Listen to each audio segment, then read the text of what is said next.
এই নতুন বছরটা আমরা যেন বেশি বেশি আল্লাহর শুকরিয়া দিয়ে নতুন বছরটাকে সমৃদ্ধ করতে পারি, বেশি বেশি যেন আল্লাহর ইবাদত করতে পারি।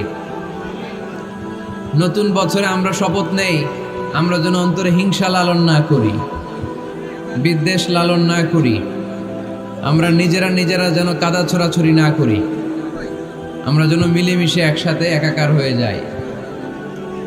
আল্লাহ তুমি কবুল করো, আমরা পড়ি আমিন। 60টা জিনিস মানুষ মরে যাওয়ার পরে তার কবরে পৌঁছতে থাকে। ইন্না মিম্মা ইয়ালহাকুল মুমিন মিন হাসানাতিহি বা'দা মাউতিহি, মানুষ মরে যাওয়ার পরেও যে 60টা জিনিস তার কবরে পৌঁছায় তার মধ্যে একটা হচ্ছে মসজিদান বানাহু, সে যে মসজিদ বানিয়ে গিয়েছে ওই মসজিদের সওয়াব। সুবহানাল্লাহ পড়েন। আপনি টাকা দিয়ে মসজিদ বানিয়ে দিলেন, ওই মসজিদে মুসল্লিরা নামাজ পড়ে, রোজাদাররা এসে ওখানে ইফতার খায়, তাহাজ্জুদ আদায়কারীরা তাহাজ্জুদ পড়ে, তাদের সওয়াবের কমতি হবে না, কিন্তু তাদের সওয়াবের একটা পার্সেন্টেজ সওয়াব যে ব্যক্তি মসজিদ বানালো তার আমলনামায় আল্লাহ ঢুকিয়ে দেয়। সুবহানাল্লাহ বলতে পারলেন না? হে নামাজি আমার ঘরে নামাজ পড়ো আজ, দিল মে তোমার চরণ তলে হৃদয় যায় নামাজ। হে নামাজি আমার ঘরে নামাজ পড়ো আজ, দিল মে তোমার চরণ তলে হৃদয় যায় নামাজ। পড়েন আল্লাহু আকবার। কি সুন্দর লিখেছেন কাজী নজরুল ইসলাম। কাজী নজরুল ইসলাম খুব সুন্দর করে বলেছেন, মসজিদেরই পাশে আমায় কবর দিও ভাই, ঠিক কিনা? মসজিদেরই পাশে আমায় কবর দিও ভাই, যেন গোরে হতে মুয়াজ্জিনের আযান শুনতে পাই। আমার গোরের পাশে দিয়ে ভাই নামাজিরা যাবে, পবিত্র সেই পায়ের ধ্বনি এ বান্দা শুনতে পাবে। গোরা যাব হতে গুনাহগার পাইবে রেহাই, মসজিদেরই পাশে আমায় কবর দিও ভাই। কত মানুষ নামাজি ভাই মসজিদাঙ্গিহীনাতে, আল্লাহর নামের জিকির করে লুকিয়ে গভীর রাতে। আমি তাদের সাথে ওই আল্লাহর নাম জপতে চাই, আল্লাহর নাম জপতে চাই। পড়েন সবাই। মসজিদেরই পাশে আমায় কবর দিও ভাই, যেন গোরে হতেও মুয়াজ্জিনের আযান শুনতে পাই। চিল্লায় পড়তে হবে আমিন।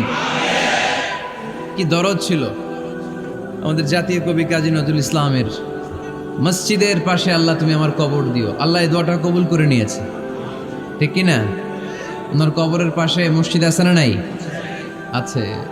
এজন্য মসজিদের সাথে সম্পর্ক জুড়ে দেওয়া এটা ইমানদারের আলামত, আর মসজিদকে ঘৃণা করা এটা মুনাফিকের আলামত।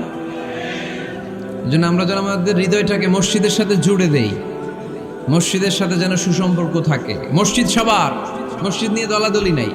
দলাদলি আছে অনেক জায়গায়, হানাফি মসজিদ, আহলে হাদিস মসজিদ এরকম আমরা দেখি বা শুনি, এটা ঠিক না। হানাফি মসজিদ বলে কোনো কথা নাই, আহলে হাদিস মসজিদ বলে কোনো কথা নাই। মসজিদ সবার। ছোট্টখাট্ট বিষয় নিয়ে মসজিদে মারামারি, একজন হাত তোলে আরেকজন তোলে না, কিলাকিলি আছে না নাই? একজন বলে জোরে আমিন, আরেকজন আস্তে আমিন, মারামারি আছে না নাই? এগুলো কি মারামারি করার কোনো বিষয়? কথা বলেন। সালাতে ফরজ আছে, ওয়াজিব আছে, সুন্নাহ আছে। খেয়াল করে বুঝবেন, ফরজ যদি নষ্ট হয় সালাত ভঙ্গ হয়, you have to repeat your সালাহ। ওয়াজিব নষ্ট হলে সালাত ভঙ্গ হয় না, নতুন করে পড়া লাগে না, সেজদায় সাহু দিলেই সালাত আদায় হয়ে যায়। আর সুন্নাহ নষ্ট হলে নামাজ নষ্টও হয় না, নতুন করে পড়াও লাগে না, সৌ সেজদাও লাগে না, নামাজ আদায় হয়ে যায় সুন্নাহ নষ্ট হলে। এই যে হাত তোলা না তোলা এটা সুন্নাহ, আমিন জোরে বলা না বলা এটা কি সুন্নাহ। যেটা কোনো কারণে কেউ না করলেও তার নামাজ কবুল করে নিবে কে? আর এই সব সুন্নত লই আমগো দেশে গিলাগিলি। মৌলভীবাজারে মাশাআল্লাহ এগুলা নাই, এখানেও আছে। এগুলার অবসান ঘটুক, আমরা চাই কি চাই না? আর কত এই ছোটখাটো বিষয় নিয়ে আমরা এই বিভেদের প্রাচীর আর দেয়ালকে উঁচু করব আমাদের মাঝখানে? কবে আমরা ঐক্যের সিন্ডিকেট করব? কবে? আর কবে সাদা মনের মানুষ হব? কবে? আর কত? অনেক হয়েছে, আর না, এবার থামেন। বিভেদের প্রাচীরকে ভেঙে চুড়িয়ে দেন। ঐক্যের এমন সিন্ডিকেট করতে হবে যাতে কোনো অপশক্তি এই ঐক্যকে ভাঙতে না পারে, বানচাল করতে না পারে। চিল্লায় বলেন ঠিক কিনা? এজন্য মিউচুয়াল রেসপেক্টের দরকার, পারস্পরিক শ্রদ্ধাবোধ সব ক্ষেত্রে, রাজনীতিতে, সামাজিক অ্যাক্টিভিটিসে আমাদের আলেম ওলামাদের মধ্যে পারস্পরিক শ্রদ্ধাবোধের দরকার, মিউচুয়াল রেসপেক্ট। কেউ কাউরে রেসপেক্ট করে না, আমি যেটা বুঝছি এটাই সব, বাকি সব হারাম, এরকম বলে না অনেকে? এরকম যেন না করি। তাহলে মসজিদ সবার, মসজিদ আল্লাহর হাবিব সাল্লাল্লাহু আলাইহি ওয়াসাল্লাম খ্রিস্টানদেরকে মসজিদে ঢুকতে দিয়েছেন, আর আমরা মুসলমান ভাইয়ের জন্য মসজিদে তালা ঝুলাই দেই, আছে না নাই? আল্লাহর হাবিব সাল্লাল্লাহু আলাইহি ওয়াসাল্লাম কোথাও গেলেই প্রথমে মসজিদ বানাতেন। কি বানাতেন? মসজিদ বানাতেন। মক্কা থেকে হিজরত করে মদিনায় আসলেন, কোবায় থাকলেন কয়েক সপ্তাহ। কোবা পল্লীতে তিনি মসজিদ বানালেন, মসজিদ কোবা। ওখানে প্রতি শনিবার কেউ যদি অজু করে ওখানে যে 2 রাকাত নামাজ পড়ে, একটা কবুল উমরার সওয়াব আল্লাহ তাআলা তার আমলনামায় দিয়ে দেয়। মসজিদে কোবা বানালেন। তারপরে মদিনায় এসে মসজিদে নববী বানালেন আল্লাহর হাবিব সাল্লাল্লাহু আলাইহি ওয়াসাল্লাম, মসজিদে নববী। এটা ছিল আল্লাহ রাসূল সাল্লাল্লাহু আলাইহি ওয়াসাল্লামের বৈশিষ্ট্য। কোথাও গেলেই তিনি মসজিদ বানাতেন, মসজিদে নববী। হায় রে, এখন তো কত সুন্দর মসজিদ আমরা দেখি, আমরা যে সালাত পড়ি। আল্লাহর হাবিব সাল্লাল্লাহু আলাইহি সাল্লামের সময় মসজিদে নববী কি এরকম ছিল? কথা বলেন। ফ্লোর ছিল বালুর ফ্লোর। কিসের ফ্লোর? আমাদের মসজিদের ফ্লোর কিসের? টাইলস। আর আল্লাহ রাসূল সাল্লাল্লাহু আলাইহি ওয়াসাল্লামের মসজিদে নববীর ফ্লোর কিসের? কথা বলে না তো। আওয়াজ করে উত্তর দেন না কেন? কষ্ট হচ্ছে? দুপুরে খাইছেন না সবাই? কেন খান নাই কেন? রোজা রাখছিলেন? হ্যাঁ, ফজর বাদে আইছি। আচ্ছা ঠিক আছে, ঠিক আছে। আচ্ছা আচ্ছা, সাউন্ড নাই, কথা শোনা যায় না? তো এটা শুনলা কেমনে? জিজ্ঞেস করলাম কথা শোনা যায় না, কয় না। তো এটা শুনলা কি করে? মানে অল্প শোনা যায়, তাই তো? একটু পরে আমার বিদায় ঘন্টা বাজবে, আমি চলে যাব। এই তোমরা ডিস্টার্ব করতে করতে আমার সময় শেষ। তোমরা ডিস্টার্ব করলে তোমাদের লস। আমি আমার টাইমের 1 মিনিটে বেশি যেতে পারবো না, কারণ এখানে আসরের সালাতের আজান শুরু হয়ে যাবে, এরপরে কোনো কথা নেই। আর বক্তব্য লম্বা করা এটা বেদাত। এই বেদাতকে আমি সুন্নাতের মধ্যে আনতে চাচ্ছি। একটা সময়ে একেবারে কমায় নিয়ে আসবো। এত প্রোগ্রামও আমি করতে চাই না। আমি ঘোষণা দিয়েছি আগামী বছরে সারা বাংলাদেশে আমার প্রোগ্রাম হবে 50টা। কয়টা? 50টা। এরপরের বছর 30টা, এরপরের বছর 20টা। বিভাগীয় প্রোগ্রাম করলেই চলবে আমার। এক এক বিভাগে যে 2 দিন 3 দিন খালাস। এত দরকার নেই, এত লম্বা চূড়ার বক্তব্যের দরকার নেই। আধা ঘন্টা চুপ করে শুনেন, কয়েকটা মেসেজ ড্রপ করি, take it with you to your home, then practice and apply in the society. নিয়ে যান, আমল করেন, সমাজে কাজে লাগান। সমাজটা আলোকিত করে দিবে কে? খুতাবুকুম তাবিলা সালাওয়াতুকুম কাসীরা। আল্লাহর হাবিব সাল্লাল্লাহু আলাইহি ওয়াসাল্লাম বললেন, কিয়ামতের একটা আলামত, কিয়ামতের আগে তোমাদের বক্তব্য হয়ে যাবে লম্বা, সালাত হয়ে যাবে খাটো। সালাতের পরে তাসবিহ পড়তে চায় না লোকজন, ব্যস্ত, মহা ব্যস্ত, সুপার বিজি। কোত্থেকে আসলে এই ব্যস্ততা? আপনি রবের সাথে মুনাজাত, না যাই উনাজি মুনাজাত, আপনার রবের সাথে একাকী নীরবে কথা বলতে মনে চায় না আপনার? এত তাড়াহুড়ো কিসের? ধীর স্থির হন, একটু স্থির হন, একটু মনোদৈহিক প্রশান্তি অর্জনের চেষ্টা করেন। সব সময় ব্যস্ত, ধাক্কাধাক্কি, উচ্ছৃঙ্খলা, এগুলো আমাদেরকে শেষ করে দিয়েছে। এজন্য লম্বা চোরা বক্তব্য ঠিক না। বক্তব্য শুনতে আমাদের ভালো লাগে, আমল করতে ভালো লাগে না। বক্তব্যটা শেষেই সিগারেট ধরায়, আছে না নাই? মাহফিল শেষেই বিড়ি ধরায়, কয় চমৎকার ওয়াজ করছে হুজুরে। ওয়াজটা সেরকম হয়েছে, অনেক কণ্ঠ সুন্দর হুজুরের। এতদিন ইউটিউবে দেখছি, আজকে সরাসরি দেখাইছি, আছে না নাই? তো কি লাভ হয়েছে?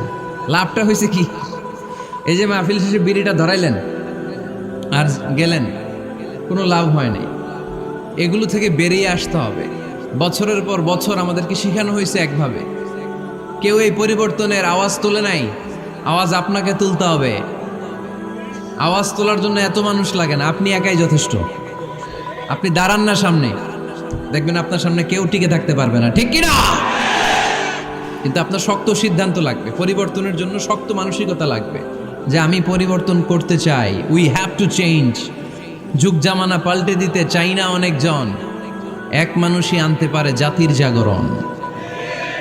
এক মানুষই বিপদকালে বাঁচায় কাফেলায়, ক্ষুদ্র ডিঙ্গি বাঁচায় জাহাজ অসীম দরিয়ায়। এজন্য আপনার শক্ত সিদ্ধান্ত পারে আপনার মৌলভীবাজারটাকে দেশের শ্রেষ্ঠ জেলা, শ্রেষ্ঠ থানা হিসেবে আল্লাহর কাছে কবুল করতে, ঠিক কিনা? এজন্য লম্বা চূড়া আলোচনা ঠিক না, ছোটখাটো অল্প কয়েকটা মেসেজ নিয়ে যেতে পারলেই that's enough. One of the minor sign before the day of judgment, your Islamic lectures will be very longer and your salah 5 times a day will be shorter. কিয়ামতের আগে বক্তব্য লম্বা, নামাজ খাটো, তাসবিহ পড়ে না, ব্যস্ত, মহাব্যস্ত। এই মহাব্যস্ততা ছাড়েন, কোরআন সুন্নাহর দিকে ফিরে আসেন। বরকত দিবে কে? বিশ্বনবীর মসজিদে নববীর ফ্লোর বালুর ফ্লোর ছিল, আমাদের ফ্লোর টাইলস। আল্লাহর হাবিব সাল্লাল্লাহু আলাইহি ইসলামের মসজিদে বালি নিচে, এই বালিতেই নামাজ পড়তেন। বৃষ্টি হলে কাদামাটি হয়ে যেত, কাদামাটিতেই সেজদা করতেন। সেজদা করলে কাদার মাটি আল্লাহর হাবিব সাল্লাল্লাহু আলাইহি ইসলামের নাকে আর কপালে লেগে যেত। তিনি সালাম ফিরিয়ে সাহাবাদের দিকে মুখ ফিরিয়ে বসলে দেখতেন প্রতিটা সাহাবীর নাকে আর কপালে কাদার মাটি মিশে আছে। তার মানে প্রিয় নবী সাল্লাল্লাহু আলাইহি ইসলামের মসজিদে নববী ছিল কাঁচা, কিন্তু মুসল্লি ছিল পাকা। আমাদের মসজিদগুলা হয়েছে পাকা, কিন্তু মুসল্লি কাঁচা, ঠিক কিনা? ফজরের সালাতে মানুষ নাই। ইমাম সাহেব আছেন কে কে এলাকায়? দেখি ইমাম, মসজিদের ইমাম, মাশাআল্লাহ। আপনাদের এইখানে ওই মসজিদে ফজরের নামাজে কয় কাতার হয়? 5 জন 6 জন? কেনে এত কম? কেনে? হ্যাঁ, আসে না, আসতে চায় না লোকজন। তো এই যে 5-6 জন ফজরের সালাতে, কল্পনা করতে পারেন ফজরের সালাতে এত কম লোক? ফজরের জামাতে লোক যায় না, এটা একটা মহামারী। যেদিন ফজরের জামাতের দৃশ্য আর জুমার নামাজের দৃশ্য একরকম হয়ে যাবে, ওই দিনই বাংলাদেশে ইসলাম কায়েম হয়ে যাবে। এখন স্লোগান তুলে বিপ্লব বিপ্লব, ইসলামী বিপ্লব। আর ফজরের সময় আমি কম্বলের ভিতরে, আছে না নাই? কোনো বিপ্লব হবে না। ফজরের নামাজ জামাতে পড়ুন, সকালটারে বরকতময় করে দিবে কে? আল্লাহর হাবিব সাল্লাল্লাহু আলাইহি ওয়াসাল্লামের মসজিদ ছিল সবার জন্য উন্মুক্ত, এখানে সবাই আসতে পারত। এজন্য মসজিদ হবে সবার। আমরা মসজিদের আবাদকারী হতে চাই। এজন্য রাব্বুল আলামিন বলেন, ইন্নামা ইয়া'মুরু মাসাজিদাল্লাহি মান আমানা বিল্লাহি ওয়াল ইয়াউমিল আখির وأقام الصلاة وآتى الزكاة ولم يخش إلا الله فعسى أولئك أن يكونوا من المهتدين سبحان الله পড়েন। রব্বুল আলামিন বললেন মসজিদের আবাদকারী হবে তারা যারা আল্লাহর প্রতি ঈমান আনে, আখিরাতের প্রতি ঈমান আনে, যারা সালাত কায়েম করে, যারা যাকাত আদায় করে, যারা দুনিয়ার কাউকে ভয় পায় না, ভয় পায় একজনকে, চিল্লায় বলেন তিনি কে? যাদের হৃদয়ে আছে আল্লাহর ভয়, তারা কবু পথ ভুলে যায় না। আল্লাহর প্রেম ছাড়া এই দুনিয়া কারো কাছে কোনো কিছু চায় না, ঠিক কিনা? তাহলে যারা মসজিদের আবাদকারী, এরা ভয় পায় একজনকে, চিল্লায় বলেন তিনি কে? মসজিদের আবাদকারীদের প্রথম গুণ, তারা আল্লাহয় বিশ্বাস করে, তারা আখিরাতে বিশ্বাস করে, তারা সালাত কায়েম করে, তারা যাকাত আদায় করে, তারা আল্লাহ ছাড়া পৃথিবীর কাউরে ভয় পায় না। আল্লাহ বলেন ফাআসা উলাইকা আইয়াকুনু মিনাল মুহতাদিন, আশা করা যায় তারাই হলো হেদায়েতের রাস্তার উপরে আছে, ঠিক কি না? তারাই মসজিদের আবাদকারী, যারা মসজিদে যায়, সালাত আদায় করে। এখন মসজিদের আবাদকারী আপনি হতে চান, আপনি মসজিদে যান না, আপনি আবাদকারী হতে পারবেন? মসজিদের অনেক সভাপতি আছে, মসজিদে যায় না, আছে না নাই? মৌলভীবাজারে এই সমস্যা বোধহয় নাই। মসজিদের সেক্রেটারি মসজিদে যায় না, আছে না নাই? তাহলে হইলো, এটা হইলো, এটা মেনে নেওয়া যায়? এজন্য সভাপতি সাহেবরা, আপনি কষ্ট করে মসজিদ বানিয়েছেন, মসজিদে যাবেন। সভাপতি সাহেব আপনি মসজিদে যাবেন, সেক্রেটারি সাহেব, আপনি মসজিদে যাবেন, তাহলে আপনি সঠিক মসজিদের আবাদকারী হবেন, ঠিক কিনা? আমরা মসজিদের আবাদকারী হতে চাই, ইনশাআল্লাহ। পড়েন উমরানুল মাসাজিদ। মসজিদের আবাদ কি করে করতে হয়? মসজিদ আবাদ করার এক নাম্বার মাধ্যম হচ্ছে মসজিদ নির্মাণ করা। কি করা? নির্মাণ করা। খেয়াল করবেন, আল্লাহর হাবিব সাল্লাল্লাহু আলাইহি ওয়াসাল্লাম বলেছেন, মান বানা মসজিদান মিন মালিহি ফিদ দুনিয়া বানাল্লাহু লাহু বাইতান ফিল জান্নাহ। যে ব্যক্তি নিজের পকেটের টাকা খরচ করে দুনিয়াতে মসজিদ বানায়, আল্লাহ তাআলা তার জন্য জান্নাতে ঘর বানায়। 60টা জিনিস মানুষ মরে যাওয়ার পরে তার কবরে পৌঁছতে থাকে। ইন্না মিম্মা ইয়ালহাকুল মুমিন মিন হাসানাতিহি বা'দা মাউতিহি। মানুষ মরে যাওয়ার পরেও যে 60টা জিনিস তার কবরে পৌঁছায়, তার মধ্যে একটা হচ্ছে মসজিদান বানাহু। সে যে মসজিদ বানিয়ে গিয়েছে, ওই মসজিদের সওয়াব। সুবহানাল্লাহ পড়েন। আপনি টাকা দিয়ে মসজিদ বানিয়ে দিলেন, ওই মসজিদে মুসল্লিরা নামাজ পড়ে, রোজাদাররা এসে ওখানে ইফতার খায়, তাহাজ্জুদ আদায়কারীরা তাহাজ্জুদ পড়ে, তাদের সওয়াবের কমতি হবে না, কিন্তু তাদের সওয়াবের একটা পার্সেন্টেজ সওয়াব যে ব্যক্তি মসজিদ বানালো তার আমলনামায় আল্লাহ ঢুকিয়ে দেয়। এজন্য বেশি বেশি মসজিদ বানাতে রাজি আছেন তো? তাহলে মসজিদ আবাদ করার প্রথম মাধ্যম হচ্ছে মসজিদ বানানো। 2 নাম্বার মাধ্যম হচ্ছে মসজিদে যে জামাতে সালাত আদায় করা। জামাতে সালাতুল জামাআ তাফদুলু সালাতাল ফাযযি বি27 দারাজা। ঘরে নামাজ পড়লে, একা একা পড়লে যেই সওয়াব, জামাতে পড়লে 27 গুণ বেশি সওয়াব। সুবহানাল্লাহ বলতে পারলেন না? হে নামাজি আমার ঘরে নামাজে পড়ো আজ, দিলে মে তোমার চরণ তলে হৃদয় যায় নামাজ। হে নামাজি আমার ঘরে নামাজে পড়ো আজ, দিলে মে তোমার চরণ তলে হৃদয় যায় নামাজ। পড়েন আল্লাহু আকবার। কি সুন্দর লিখেছেন কাজী নজরুল ইসলাম। মসজিদ কেমন যেন মসজিদ তার নিজের ভাষায় আল্লাহর কাছে কেঁদে কেঁদে ফরিয়াদ জানায়, আল্লাহ নামাজিরা আমার ঘরে আসে না, কি সুন্দর টাইলস, কি সুন্দর মুসল্লা, কি সুন্দর এয়ার কন্ডিশন, সব আছে কিন্তু মুসল্লি নাই, ঠিক কিনা? মসজিদগুলো আল্লাহর কাছে ফরিয়াদ জানায়। এজন্য আমরা যেন মসজিদমুখী হই। কি মুখী? আওয়াজ করে বলতে হবে, কি মুখী? মসজিদমুখী। তাহলে মসজিদ আবাদের 1 নাম্বার পদ্ধতি মসজিদ বানানো। 2 নাম্বার মসজিদে বেশি বেশি যে জামাতে সালাত আদায় করা। 3 নাম্বারে মসজিদের সাথে সম্পর্ক জুড়ে দেওয়া, হৃদয়টা যেন সবসময় মসজিদের সাথে লেগে থাকে। আল্লাহর হাবিব সাল্লাল্লাহু আলাইহি ওয়াসাল্লাম বললেন, সাবআতুন ইউযিল্লুহুমুল্লাহু ফি যিল্লি ইয়াওমা লা যিল্লা ইল্লা যিল্লু। 7 শ্রেণীর ব্যক্তিকে আল্লাহ তাআলা কিয়ামতের দিন আরশের নিচে ছায়া দিবে, যেদিন আল্লাহর আরশের ছায়া ছাড়া কোনো ছায়া পৃথিবীতে থাকবে না। সেই দিনটা কি এই দিনের মতো? কিয়ামতের দিনটা আজকের এই দিনের মতো হবে? 50,000 বছর হবে। এটা লেন্থ, এটা ডিউরেশন। কাআন সাফসাফা লা তারা ফিহা ইওয়াজা ওয়ালা আমতা। লেভেল প্লেইং ফিল্ড, তামার জমিন। একটু কল্পনা করেন তো ওই দিনটা কত ভয়ঙ্কর। বাবা ছেলেরে চিনবে না ওই দিন, ছেলে বাবারে চিনবে না, স্ত্রী স্বামীকে চিনবে না, স্বামী স্ত্রীকে চিনবে না, পীর সাহেব মুরিদ চিনবে না, মুরিদ পীর সাহেবকে চিনবে না, নেতা কর্মীকে চিনবে না, কর্মী নেতাকে চিনবে না। হায় হায়, ইয়া নাফসি বলে কাঁদবে। সূর্যটা মাথার কাছে চলে আসবে, সূর্যের তাপে মাথার মগজগুলো গলে গলে নাকের ছিদ্র আর কানের ছিদ্র দিয়ে টপ টপ করে বেয়ে বেয়ে পড়বে। তৃষ্ণায় মানুষগুলো পাগল পাড়া, জিহ্বাটা বের হয়ে নাভি পর্যন্ত ঝুলতে থাকবে। সেদিন সবাই পাগলের মতো ছুটতে থাকবে, কোনো ছায়া নাই আল্লাহর আরশের ছায়া ছাড়া। আল্লাহর হাবিব বললেন, 7 শ্রেণীর ব্যক্তিকে আল্লাহ তাআলা আরশের নিচে ছায়া দিবেন। এর মধ্যে 1 শ্রেণীর ব্যক্তি, রাজুলুন কলবুহু মুআল্লাকুন বিল মাসাজিদ। ওই ব্যক্তি যার হৃদয়টা সবসময় আল্লাহর মসজিদের সাথে লেগে থাকে। মসজিদের সাথে যার হৃদয় লেগে থাকে তাকে আরশের নিচে ছায়া দিবে কে? এজন্য মসজিদের সাথে যেন আমাদের হৃদয়গুলো লেগে থাকে। অনেকেই দেখবেন এত ভালো নামাজে, জোহর পরে টেনশন করে আসরটা কই পড়বো, আসর পরে চিন্তা করে মাগরিবের সময় আমি কোথায় থাকবো, মাগরিবের সময় টেনশন, ইস এশাটা হয়ে গেলেই তো শেষ। এরকম লোক আছে না নাই? এদেরকে সেই কঠিন ভয়াবহ দিনে আরশের নিচে ছায়া দিবে কে? তারপরে মসজিদ আমাদের 4 নাম্বার পদ্ধতি, মসজিদকে পরিচ্ছন্ন রাখা, মসজিদকে ঝাড়ু দেয়া। মসজিদকে যারা পরিষ্কার করে তাদের হৃদয়ের যন্ত্রণা দূর করে দেয় কে? সাইয়েদনা ইব্রাহিম আলাইহিস সালাম এবং ইসমাঈল আলাইহিস সালামকে আল্লাহ তাআলা আদেশ করেছেন তাহহিরা বাইতিয়া লিত্তাইফিনা ওয়াল আকিফিনা ওয়ার রুকআই সুজুদ। হে ইব্রাহিম, ইসমাঈল, বাপ বেটা দুইজন মিলে মসজিদ ঝাড়ু দাও।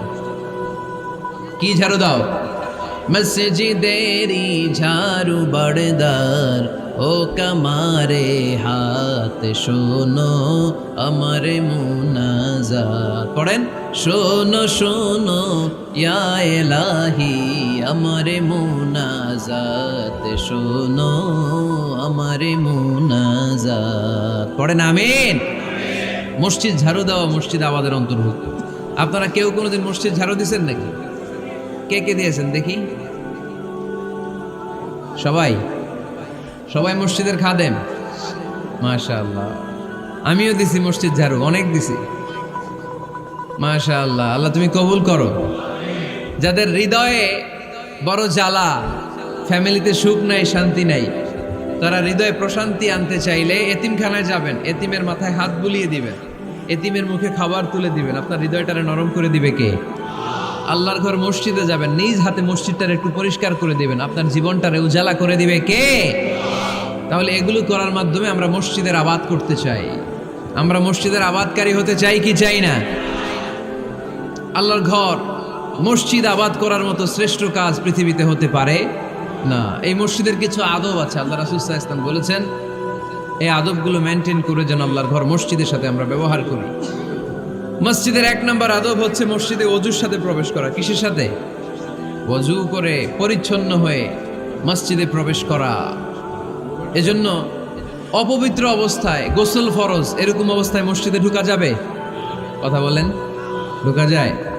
যেই নারীদের মাসিক চলতেছে, মেনস্ট্রুয়েশনাল পিরিয়ড চলতেছে, ওই নারীদের পক্ষে মসজিদে ঢোকা জায়েজ আছে? নাই। তাহলে এটা হলো 1 নম্বর আদব। মসজিদে ঢোকার সময় কি করে ঢুকবো?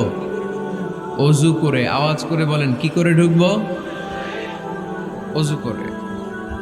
2 নম্বর আদব হচ্ছে মসজিদে যাওয়ার সময় সবচেয়ে ভালো জামাটা পরে যাব, সবচেয়ে ভালো পাঞ্জাবিটা পরে যাব। জান তো আপনারা? না সবচেয়ে সিরাটা পরে যান? হ্যাঁ, অনেকের নামাজের জন্য একটা পুরান জামা আছে, সিরা পাড়া, এদিকে হাত উঠাইলে দিতে দেখা যায়, আছে না নাই? সবচেয়ে সিরা পাড়াটা রাখে নামাজের জন্য, কপাল পোড়া। আর সুন্নাতে খাতনার অনুষ্ঠানে গেলে মাশাআল্লাহ লেহেঙ্গা গায়ে দিয়ে যায়, আছে না নাই? না, আপনি ইবাদতের জন্য সবচেয়ে সুন্দর জামাটা রাখবেন। এজন্য রাব্বুল আলামিন বলেন, ইয়া বানি আদম খুযু জিনাতাকুম ইনদা কুল্লি মসজিদ।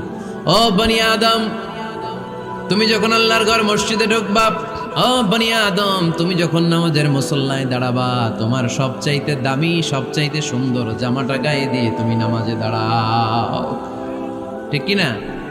তাহলে এখন মসজিদে যাওয়ার সময় কি গায়ে দিয়ে যাবেন বলেন? খিতা করবাইন? হ্যাঁ, মাশাআল্লাহ। হ্যাঁ, সবচেয়ে ভালো কাপড়টা আয়রন করে পারফিউম মেখে তারপরে আমরা যাব। রাজি আছেন তো? 3 নম্বর আদব হচ্ছে মসজিদে ঢোকার সময় বাম পা দিয়ে ঢুকতে হয়।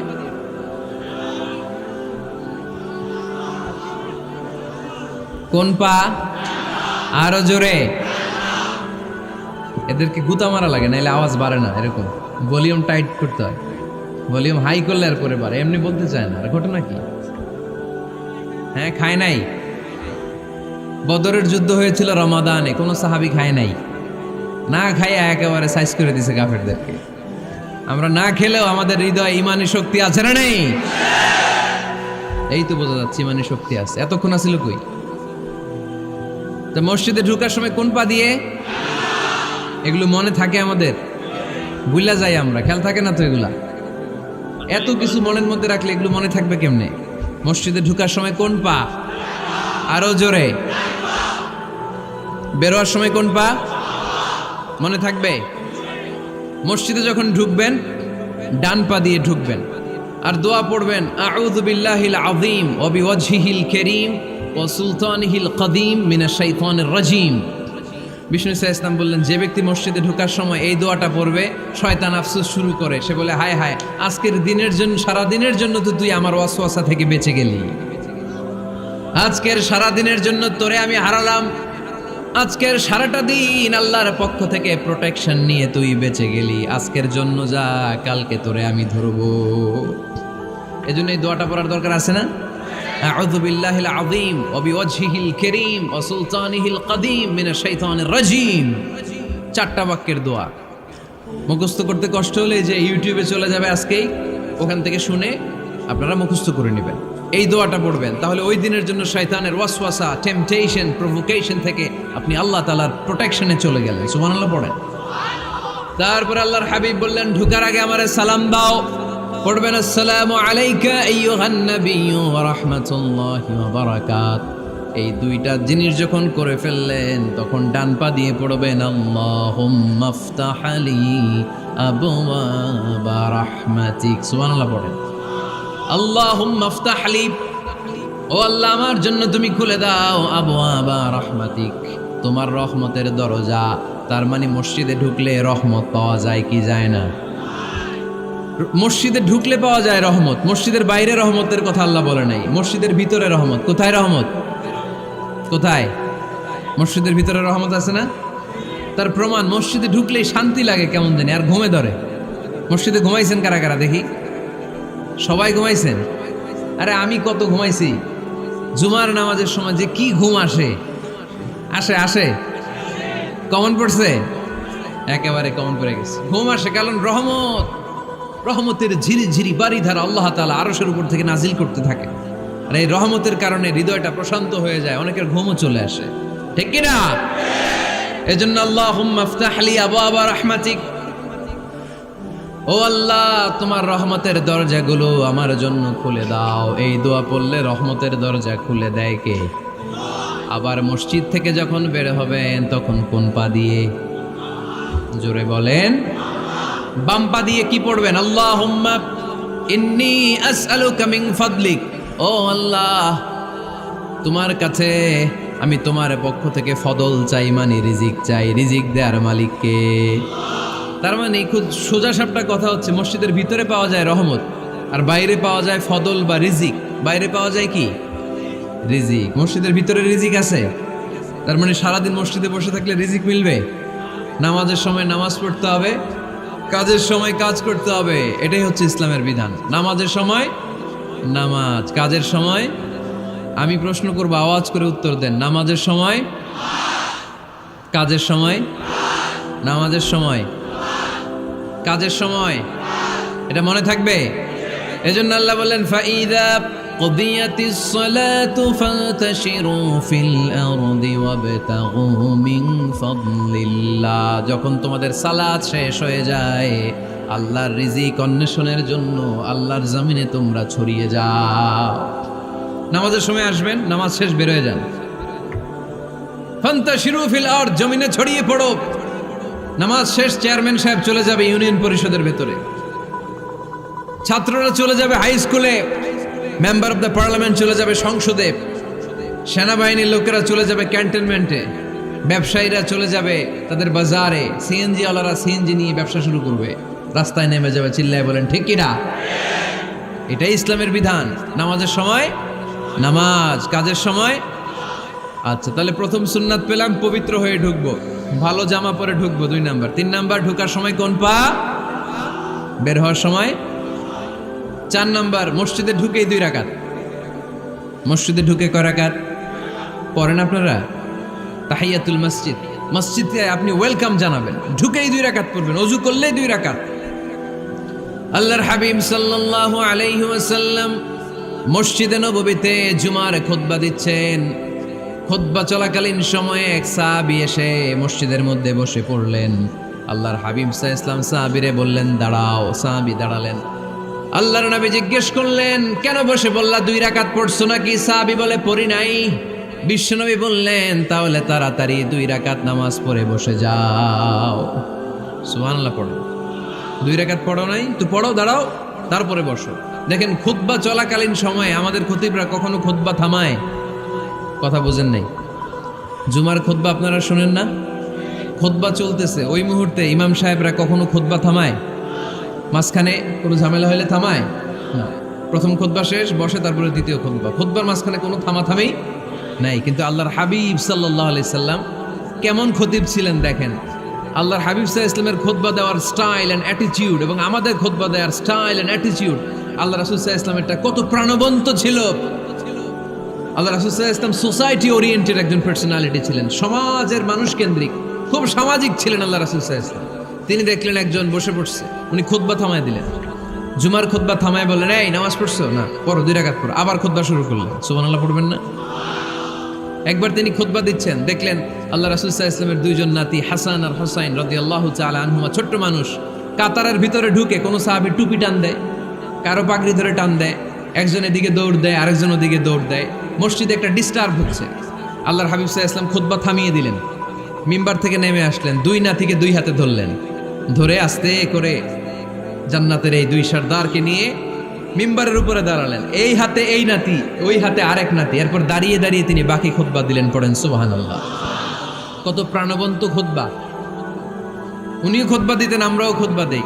আল্লাহর হাবিব সাল্লাল্লাহু আলাইহি ওয়াসাল্লাম খুতবা দিচ্ছেন, এক সাহাবী এসে বলল, ইয়া রাসূলুল্লাহ, মদিনায় দুর্ভিক্ষ, বৃষ্টি নাই, আপনি বৃষ্টির দোয়া করেন। রাসূল সাল্লাল্লাহু আলাইহি ওয়াসাল্লাম খুতবা থামায় দিলেন, থামায় দিয়ে দোয়া শুরু করলেন, আল্লাহুম্মা আসকিনা গাইসান মুগীসান মারিআন মুরিআন নাফিআন গায়রা দার আজিলান গায়রা আজল। আল্লাহ উপকারে বৃষ্টি দেন, যে বৃষ্টিতে আমাদের ফসল জন্মাবে, সবুজ ঘাস লতা পাতা জন্মাবে, আমাদের গবাদি পশুর রিজিক বাড়বে, এরকম উপকারী বৃষ্টি আমাদেরকে দিয়ে মদিনাটারে ধন্য করে দেন।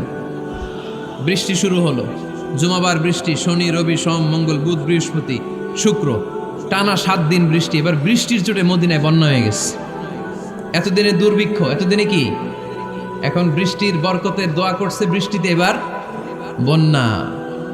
যেই সাহাবী বৃষ্টির জন্য দোয়া করতে বলেছিলেন, পরের জুমাবারের খুতবার সময় এসে ওই সাহাবী বলেন, ইয়া রাসূলুল্লাহ, আবার খুতবার মাঝখানে, ইয়া রাসূলুল্লাহ, আর বৃষ্টির দরকার নাই, আর দরকার নেই, এবার বৃষ্টি বন্ধের দোয়া করেন।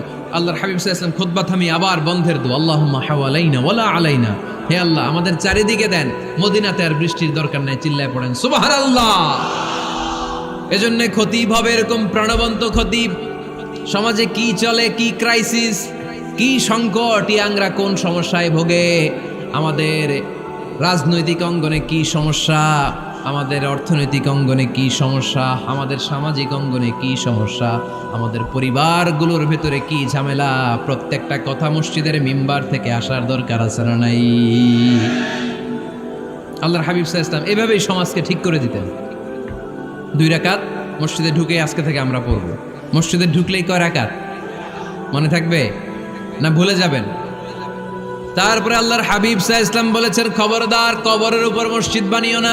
কবরস্থান একদিকে, মসজিদ আরেক দিকে। কিন্তু বাংলাদেশে মসজিদের সাথে কবর মিলানো আছে না নাই? ছোট্ট একটা মসজিদ, কিন্তু এত বড় বাবার কবর আছে না নাই? এগুলো করবেন না আপনি। আগে হবে মসজিদ, পরে কবরস্থান।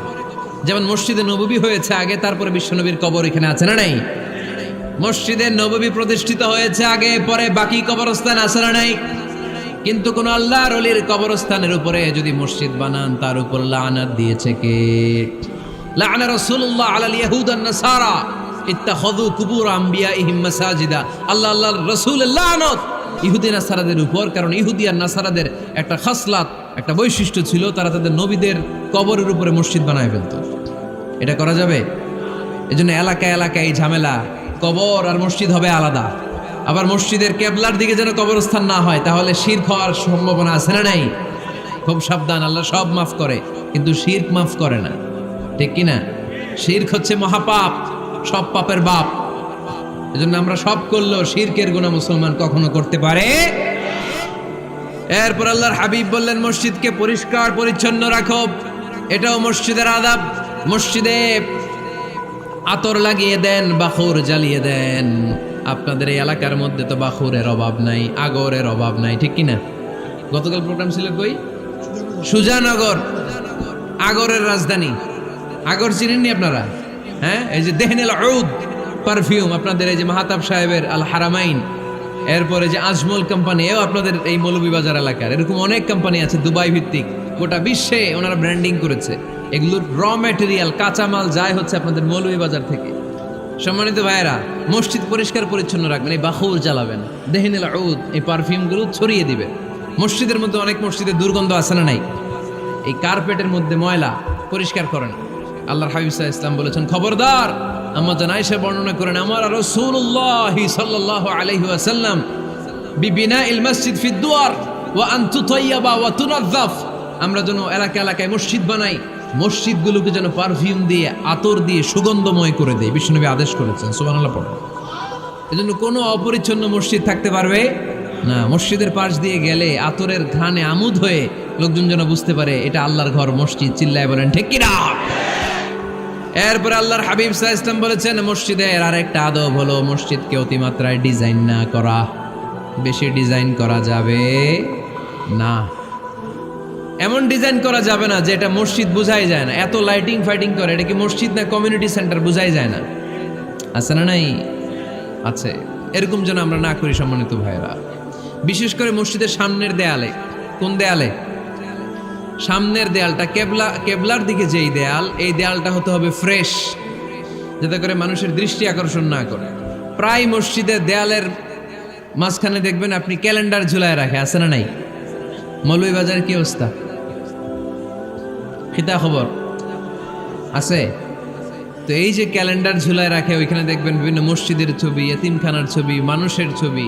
তো মানুষ নামাজও পড়ে, আবার ওগুলোও তাকায়, আছে না নাই? প্রথম কাতারে পরে ওইখানে কি লেখা, এগুলো পরে তার ডিস্টার্ব হচ্ছে না? এই মুসল্লির দৃষ্টি যাতে অন্যদিকে না যায়, এটা খেয়াল রাখতে হবে। যদি পারা যায় মসজিদের সামনে কোনো ঘড়ি টড়ি চলবে না। ঘড়ি মসজিদের পেছনের দেয়ালে, সময়সূচি পেছনের দেয়ালে, সব পেছনে। সময় কয়টা বাজে ওটা ইমাম দেখলেই চলবে, ইমাম এভাবে দেখে নিবে, আপনারাও দেখে নিবেন। কিন্তু সামনের দেয়ালটা যত সিম্পল করা যায়। আল্লাহর হাবিব সাল্লাল্লাহু আলাইহি ওয়াসাল্লাম নামাজ পড়া অবস্থায় সামনে এমন কিছু রাখতেন না যেটার দ্বারা আল্লাহর হাবিব সাল্লাল্লাহু আলাইহি ওয়াসাল্লামের সালাতে মনোযোগ অন্যদিকে চলে যায়। আমরা যখন সালাত পড়ি, যদি অন্যদিকে তাকাই, ফেরেশতার মাধ্যমে আল্লাহ একটা ডাক দেয়, বলে আকবিল, এই বান্দা ফিরে আয়, তোর নজর থাকা দরকার সিজদার জায়গায়, ফিরে আয়। আপনি আবার যখন অন্যদিকে তাকান, আল্লাহ বলে ফিরে আয়, সিজদার দিকে তাকা। আপনি আবার যখন ঘড়ির দিকে তাকান, আল্লাহ বলে আকবিল, ফিরে আয়, সিজদার দিকে তাকা। আপনি যখন আবার অন্যদিকে তাকান, তখন আল্লাহ বলে লা হাজাতা লি ইলা সালাতিক, তোর এই নামাজের দরকার আমার নাই। নাউজুবিল্লাহ পড়বেন না? তোর এই নামাজের দরকার আমার নাই। অজু করে কষ্ট করে যাকে খুশি করার জন্য আপনি সালাতে দাঁড়ালেন, উনি যদি বলে এই নামাজের দরকার নেই, তা কার জন্য নামাজ পড়লেন আপনি? কথা কি বুঝতে পেরেছেন? এই জন্য এলাকার গণ্যমান্য ব্যক্তিবর্গ আছে, আমাদের চেয়ারম্যান সাহেব আছে, আরো অন্যান্য বিজনেস ম্যাগনেটরা আছে। আপনারা মসজিদ যখন নির্মাণ করবেন, সামনের দেয়ালটা যত সাদামাটা হতে পারে ততই ভালো। এমনকি জায়নামাজের মধ্যে এখন কাবা ঘরের ছবি আছে না নাই? আছে না? কি মুসলমান আমরা! নিজের কাবারে নিজে লাথি মারি নামাজের আগে, মনের অজান্তে নিজের কাবাকে নিজে লাথি মারছি। এরকম জায়নামাজ ব্যবহার করা নিষেধ। চিল্লায় বলেন ঠিক কি না?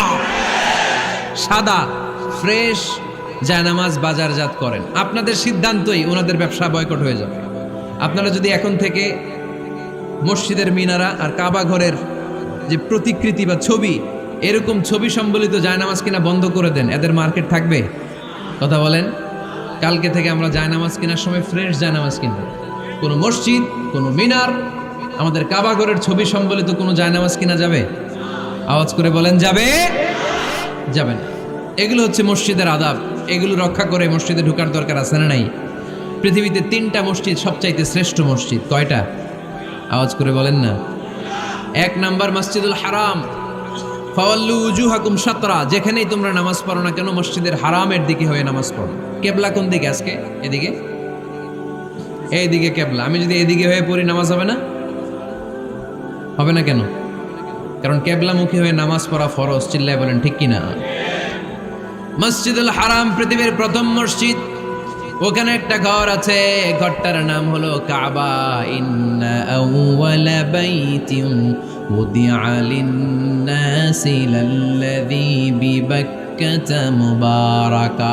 এই পৃথিবীর প্রথম ঘর, যেই ঘরটা স্থাপিত হয়েছে বাক্কা শহরে। বাক্কা মক্কার আগের নাম, এখন শহরের নাম মক্কা। আগে নাম ছিল কি? সবাই বলেন, কি নাম ছিল? বাক্কা। এটা পৃথিবীর আদি ঘর। সব নবীদের পরশধন্য পদধূলিতে এই জায়গাটা বরকতময় হয়েছে। এটা এমন ঘর, যেই ঘরের চারদিকে 1 রাকাত নামাজ পড়লে 1 লক্ষ রাকাতের সওয়াব পাওয়া যায়। হজ উমরা করেছেন কে কে দেখি? হজ উমরা করেছেন আপনারা না? মাশাআল্লাহ। আমরা যারা করতে পারি নাই, আল্লাহ তাদেরকেও তৌফিক দাও। আমরা যেন এই কাবা ঘরে যে প্রাণ ভরে সালাত আদায় করতে পারি, আল্লাহ তৌফিক দান করো।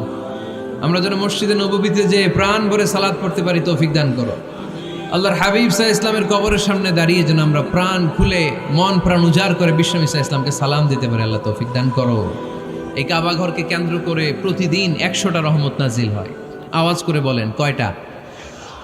আল্লাহর হাবিব বললেন প্রতিদিন প্রতিনিয়ত 100টা রহমত নাজিল হতেই থাকে। সিত্তুন আলিত তাইফিন, 60টা রহমত তাদের উপর নাজিল হয় যারা কাবা ঘরের চারদিকে তাওয়াফ করে। আরবাঈন আলিল মুসাল্লিন, বাকি 40টা নাজিল হয় যারা কাবা ঘরের পাশে নামাজ পড়ে। ওয়া 20 আলিন নাযিরিনা ইলাল কাবা, বাকি 20টা রহমত প্রতিনিয়ত নাজিল হয় যারা তাওয়াফ করে না, সালাত আদায় করে না, শুধু কাবার গিলাফের দিকে তাকিয়ে থাকে। কাবার দিকে তাকায় থাকলেই সওয়াব। সুবহানাল্লাহ পড়েন। এক রাকাতে কয় লক্ষ রাকাতের সওয়াব। এজন্য আল্লাহর হাবিব সাল্লাল্লাহু আলাইহি ওয়াসাল্লাম বলেছেন লা তুশাদ্দুর রিহাল ইল্লা ইলা সালাসাতি মাসাজিদা, স্পেশাল ভার্চু এন্ড রিওয়ার্ড, বিশেষ সওয়াবের নিয়তে পৃথিবীর এই 3টা জায়গা ছাড়া কোথাও নিয়ত করে ভ্রমণ করা জায়েজ নাই।